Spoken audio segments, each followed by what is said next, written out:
দর্শক আমন্ত্রণ যমুনা আইডিয়াসকে শুরুতেই জানিয়ে দেব শিরোনাম। পেহেলগাম হামলায় পরস্পরকে দুষছে ভারত পাকিস্তানের গোয়েন্দা সংস্থা, কঠোর জবাবের হুঁশিয়ারি অমিত শাহ, দুদেশের সংযত আচরণের আহ্বান যুক্তরাষ্ট্রের।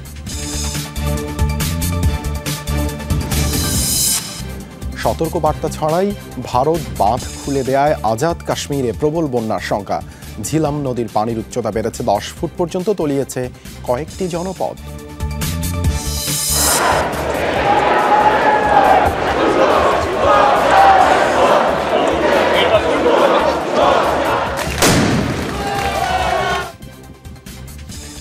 মে দিবসে ন্যায্য অধিকারের দাবিতে দেশে দেশে বিক্ষোভ, পুলিশি বাধায় কয়েকটি স্থানে সংঘর্ষ, যুদ্ধ বন্ধের আহ্বান আন্দোলনকারীদের।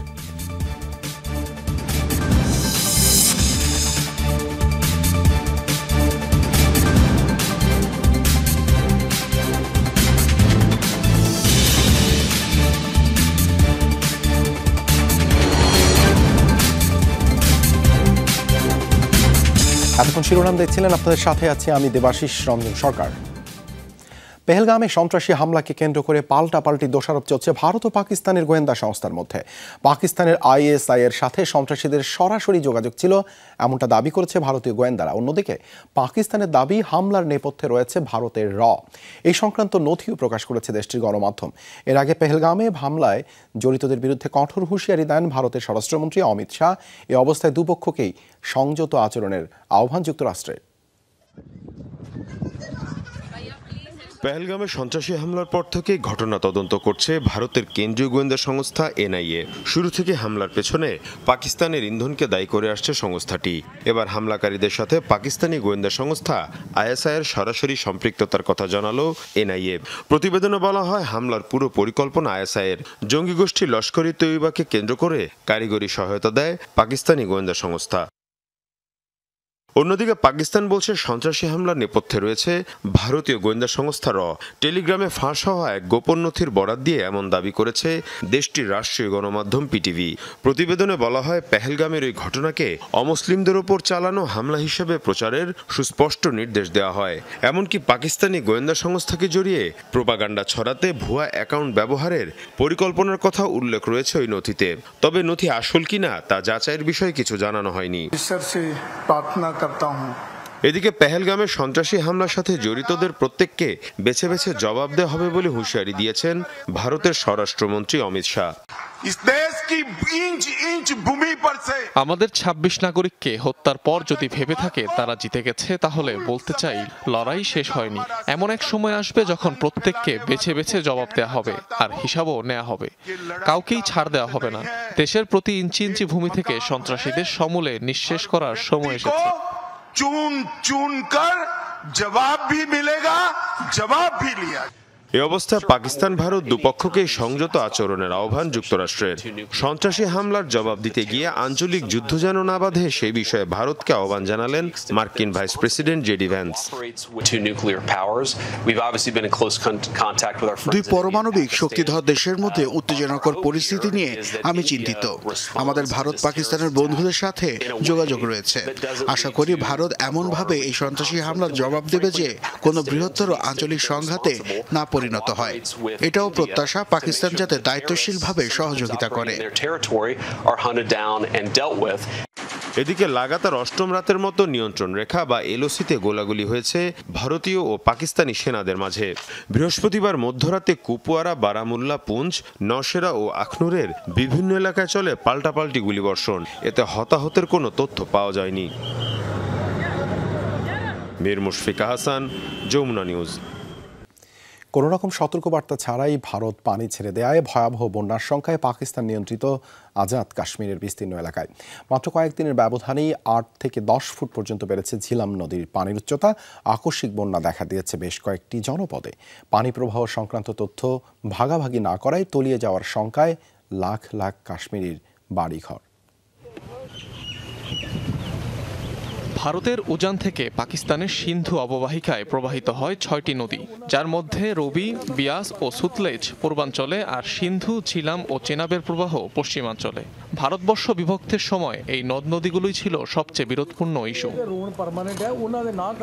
১৯৬০ সালে বিশ্বব্যাংকের মধ্যস্থতায় স্বাক্ষরিত হয় সিন্ধু অববাহিকার পানি বণ্টন সংক্রান্ত চুক্তি, যার মধ্য দিয়ে পূর্বাঞ্চলীয় নদীগুলোর পূর্ণ নিয়ন্ত্রণ পায় ভারত। অন্যদিকে পশ্চিমাঞ্চলীয় নদীগুলো চলে যায় পাকিস্তানের অধীনে। চুক্তিতে স্পষ্ট বলা হয় এসব নদীর প্রবাহে কোনো বাধা সৃষ্টি করতে পারবে না ভারত, কিন্তু সাম্প্রতিক উত্তেজনাকে কেন্দ্র করে চুক্তিটি স্থগিত করে নয়াদিল্লি।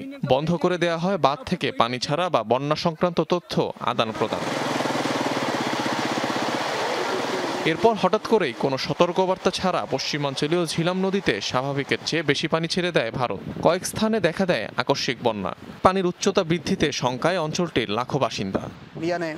ভারত পানি ছেড়ে দেওয়ার পর নদীর পানির উচ্চতা ৮ থেকে ১০ ফুট পর্যন্ত বেড়েছে। অনেক ভয় আর অনিশ্চয়তা কাজ করছে।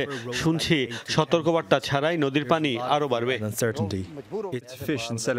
গত সপ্তাহে পানিতে জাল বিছিয়েছিলাম, এর 2 দিন পর সেখানে যাই। আগের চেয়ে প্রায় 10 ফুট বেশি উচ্চতার পানি দেখি। জালগুলো হারিয়ে যায়, প্রচুর ক্ষতি হয়েছে। শর্তানুযায়ী এক পক্ষের সিদ্ধান্তে সরে আসা যাবে না চুক্তি থেকে, এমনকি সংশোধনীর জন্য লাগবে উভয় দেশের সম্মতি। তবুও অববাহিকার বেশ কিছু স্থানে পানি সরবরাহে বাধা দেওয়ার অভিযোগ উঠেছে ভারতের বিরুদ্ধে। সিন্ধুর জলবন্টন মূলত ত্রিপক্ষীয় চুক্তি। কেবল ভারত পাকিস্তানই নয়, বিশ্বব্যাংকও জড়িয়ে আছে। ধারা অনুযায়ী ভারত পাকিস্তান কোনো পক্ষই চুক্তি থেকে সরে যেতে পারে না। বাতিল করতে হলে পারস্পরিকভাবে একমত হতে হবে। মূলত কৃষি জমিতে সেচের জন্য সিন্ধু নদের উপর ৮০% মতো নির্ভরশীল পাকিস্তান। ৬০ বছরেরও বেশি সময়কালের এই চুক্তি বাতিল হওয়ায় ধসের শঙ্কায় দেশটির কৃষিখাত সহ খাদ্য উৎপাদন ব্যবস্থা। এছাড়া সুপেয় পানির সংকট দেখা দিতে পারে পাঞ্জাব ও সিন্ধু প্রদেশে। অনিক রহমান, যমুনা নিউজ। এবার সিরিয়ায় প্রেসিডেন্ট প্রাসাদের খুব কাছেই বিমান হামলা চালালো ইসরায়েল। শুক্রবার হামলার বিষয়টি নিশ্চিত করেছেন ইসরায়েলি প্রধানমন্ত্রী বেনিয়ামিন নেতানিয়াহু। বিবৃতিতে তিনি বলেন, দামেস্কে প্রেসিডেন্ট প্রাসাদের কাছে একটি নির্দিষ্ট লক্ষ্যবস্তুতে হামলা চালানো হয়েছে। সেটি সিরিয়ায় দ্রুজ সম্প্রদায়ের সম্পদ বলে জানানো হয়। এ সময় দ্রুজ সম্প্রদায়ের সদস্যদের রক্ষা করার প্রতিশ্রুতি জানান নেতানিয়াহু। সিরিয়ায় বাশার আল আসাদের পতনের পর থেকেই দ্রুজ ধর্মাবলম্বীদের উপর হামলার ঝুঁকি বেড়েছে দাবি করা হয়। মূলত ইসমাইলিয়া শিয়া থেকে এই ধর্মের উদ্ভব হলেও ইহুদি এবং হিন্দু ধর্মের দর্শন অনুসরণ করা হয় দ্রুজ ধর্মে। এবার ইসরায়েলের সামরিক ঘাঁটি লক্ষ্য করে মিসাইল হামলার দাবি করল ইয়েমেনের সশস্ত্র গোষ্ঠী হুতি।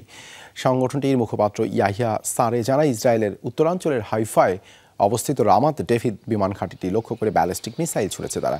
এদিকে মিসাইল হামলার জেরে হাইফা সহ কয়েকটি এলাকায় বেজে ওঠে সতর্কতা সাইরেন। আকাশে দেখা যায় ধোঁয়াও। যদিও ইয়েমেন থেকে ছোড়া ক্ষেপণাস্ত্র সফলভাবে ভূপাতিতের দাবি ইসরায়েলের সামরিক বাহিনী। গাজায় আগ্রাসনের জবাবে নিয়মিতই ইসরায়েলকে লক্ষ্য করে হামলা চালাচ্ছে হুতি।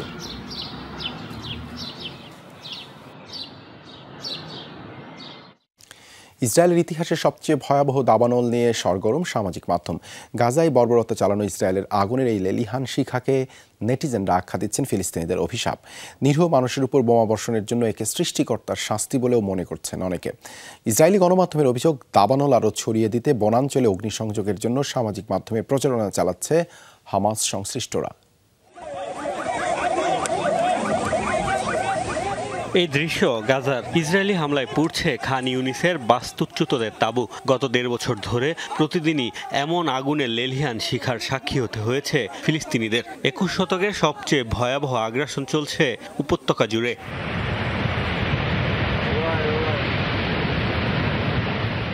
আগুনে পুড়েছে ইসরায়েলও, তবে সেটা বোমা বারুদের কারণে নয়, বরং প্রাকৃতিক। বিস্তীর্ণ বনাঞ্চল নিঃশেষ দাবানলে। দাউ দাউ করে জ্বলতে থাকা আগুন মধ্যাঞ্চল থেকে ছড়িয়ে পড়ে জেরুজালেম পর্যন্ত। ইসরায়েলের ইতিহাসের ভয়াবহতম দাবানলের আঁচ লেগেছে সামাজিক মাধ্যমে। বনাঞ্চলে লাগা আগুনকে নেটিজেনদের অনেকেই গাজায় চালানো গণহত্যার প্রাকৃতিক বিচার হিসেবে উল্লেখ করছেন। ফেসবুক, এক্স সহ বিভিন্ন মাধ্যমে ব্যবহারকারীরা দাবানলকে বলছেন ফিলিস্তিনিদের অভিশাপ। কেউ কেউ সৃষ্টিকর্তার শাস্তিও আখ্যা দিচ্ছেন। গাজায় লাগাতার বর্বরতার কারণে ইসরায়েলের প্রতি সহানুভূতির পরিবর্তে দাবানল নিয়ে সন্তুষ্টি প্রকাশ করছেন পশ্চিমাদের অনেকে। কেউ কেউ আবার বলছেন তেল আবিবের হামলায় নিহত ফিলিস্তিনি শিশুদের আর্তনাদ আগুন হয়ে জ্বলেছে। এদিকে ইসরায়েলের বিভিন্ন গণমাধ্যমের অভিযোগ, দাবানল আরও ছড়িয়ে দিতে অনলাইনে প্রচারণা চালাচ্ছে হামাসপন্থীরা। মানুষকে ইসরায়েলে ঢুকে নতুন করে আগুন লাগানোর আহ্বান জানাচ্ছে তারা।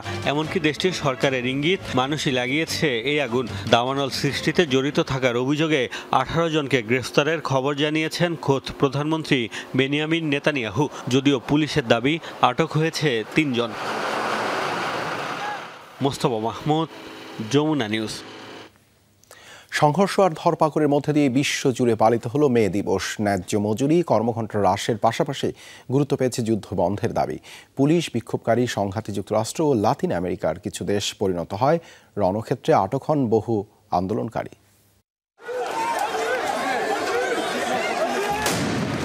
বিশ্বব্যাপী শান্তি ও ন্যায় বিচারের দাবিতে মে দিবসে ছিল ফরাসি ইউনিয়ন ফেডারেশন শ্রমিক জোটের এই আন্দোলন। কিন্তু পুলিশের সাথে সংঘর্ষে শান্তিপূর্ণ সমাবেশ পাল্টে যায় সহিংসতায়। মে দিবসে শত শত মানুষের স্লোগানে উত্তাল ছিল নিউ ইয়র্কের টাইমস স্কয়ার। গাজার চলমান বর্বরতায় ইসরায়েলকে অন্ধ সমর্থন দেয়ায় ট্রাম্প প্রশাসনের বিরুদ্ধেও ক্ষোভ ঝাড়েন আন্দোলনকারীরা। এই লড়াই সবার। মানুষের জীবন এত সস্তা নয়। নির্বিচার খুনের মাসুল দিতেই হবে। সম্মান, মর্যাদা সবার প্রাপ্য, আর এজন্য লড়ে যেতে হবে। শ্রমিকদের ন্যায্য মজুরি আর যথাযথ কর্মঘণ্টার দাবিতে প্রায় 150 বছর আগে শুরু হওয়া প্রতিবাদকে সম্মান জানিয়ে বিশ্বের নানা প্রান্তে পালিত হয়েছে মে দিবস। কর্মদিবস কমানোর দাবিতে বিক্ষোভ হয়েছে Brazil, Mexico, Chile, Venezuela, Germany, তুরস্ক সহ নানা দেশে। উপযুক্ত মজুরি, বয়স্ক ভাতা ও অবসর গ্রহণের অধিকারের দাবিতেও অনেক দেশে জড়ো হন হাজারো মানুষ। যাতে বাধা দেয় পুলিশ, আটক হন অনেকে।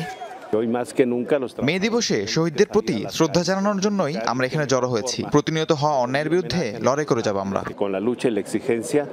শ্রমিকদের অধিকার আদায়ের পাশাপাশি বিশ্ব শান্তি ও চলমান সব যুদ্ধ বন্ধের দাবিতেও সোচ্চার হন বিক্ষোভকারীরা। সাবরিনা নুসরাত, যমুনা নিউজ। পরমাণু ইস্যুতে যুক্তরাষ্ট্রের সাথে ইরানের 4র্থ দফার আলোচনা স্থগিত করা হয়েছে। বৃহস্পতিবার এমনটাই জানিয়েছেন মধ্যস্থতাকারী দেশ ওমানের পররাষ্ট্রমন্ত্রী। শিগগিরই ঘোষণা করা হবে আলোচনার পরবর্তী তারিখ, তবে বৈঠক পেছানোর কোনো সুনির্দিষ্ট কারণ জানানো হয়নি। শনিবার ইতালির রোমে বৈঠকটি অনুষ্ঠিত হওয়ার কথা ছিল। এর আগে মাস্কাট এবং রোমে 3 দফা আলোচনা হয় শত্রুভাবাপন্ন দেশ দুটির প্রতিনিধিদের। তবে চলমান আলোচনার মাঝেই ইরানের জ্বালানি খাতে আবারও নিষেধাজ্ঞা দিয়েছে যুক্তরাষ্ট্র। তেহরানের সাথে পেট্রোলিয়াম ও পেট্রোকেমিক্যালের অবৈধ বাণিজ্যের অভিযোগ তুলে আমিরাত, তুরস্ক ও ইরানের 7টি প্রতিষ্ঠানের উপর জারি করা হয় নিষেধাজ্ঞা। যুক্তরাষ্ট্রের জাতীয় নিরাপত্তা উপদেষ্টার পদ থেকে হটানো হলো মাইক ওয়ালটজকে। এবার থেকে জাতিসংঘের মার্কিন দূত হিসেবে তিনি কাজ করবেন। জাতীয় নিরাপত্তা উপদেষ্টা পদে কেউই স্থলাভিষিক্ত না হওয়া পর্যন্ত দায়িত্ব সামলাবেন মার্কিন পররাষ্ট্রমন্ত্রী মার্কো রুবিও। বৃহস্পতিবার সামাজিক যোগাযোগ মাধ্যমে এই সিদ্ধান্তের কথা জানান মার্কিন প্রেসিডেন্ট ডোনাল্ড ট্রাম্প। অবশ্য ঠিক কী কারণে এই রদবদল সেটি খোলাসা করেননি তিনি। সম্প্রতি ইয়েমেনে হামলার জন্য খোলা গোপন গ্রুপ চ্যাটে ভুলবশত সাংবাদিককে যুক্ত করেন মাইক ওয়ালটজ। ফাঁস হয় স্পর্শকাতর নানা তথ্য, যা ঘিরে ব্যাপক তোলপাড় শুরু হয় যুক্তরাষ্ট্রে। তোপের মুখে পড়ে ট্রাম্প প্রশাসন। চলমান যুদ্ধে হারানোর তালিকা দীর্ঘই হচ্ছে ইউক্রেনের। গুরুত্বপূর্ণ ভূখণ্ড গেছে রাশিয়ার নিয়ন্ত্রণে। এবার খনিজ সম্পদে ভাগ বসালো যুক্তরাষ্ট্র। রীতিমতো চুক্তি স্বাক্ষরের মাধ্যমে ওয়াশিংটন নিল প্রাকৃতিক সম্পদ। আশঙ্কা, এতে ইউক্রেনের সার্বভৌমত্বের উপর ছড়ি ঘোরাবে মার্কিন প্রশাসন। অবশ্য জেলেনস্কির সাফাই, চূড়ান্ত চুক্তিতে বেশ কিছু সুবিধা বাগিয়ে নিয়েছে কিয়েভ। ব্যাপক দর কষাকষির পর অবশেষে যুক্তরাষ্ট্রের সাথে বিরল চুক্তিতে স্বাক্ষর করল ইউক্রেন। 3 বছরের যুদ্ধে রাশিয়ার দখলে যাওয়া ভূখণ্ড ফিরে পাওয়ার আশা নেই। এর মাঝেই নিজেদের গুরুত্বপূর্ণ খনিজের ভাগ যুক্তরাষ্ট্রকে দিল দেশটি। খনিজ চুক্তির পর এখন ইউক্রেনের লাভ লোকসান নিয়ে শুরু হয়েছে আলোচনা। অবশ্য প্রেসিডেন্ট ভলোদিমির জেলেনস্কির দাবি, চূড়ান্ত চুক্তির শর্তগুলোয় আনা হয়েছে পরিবর্তন। এতে লাভবান হবে তার দেশ।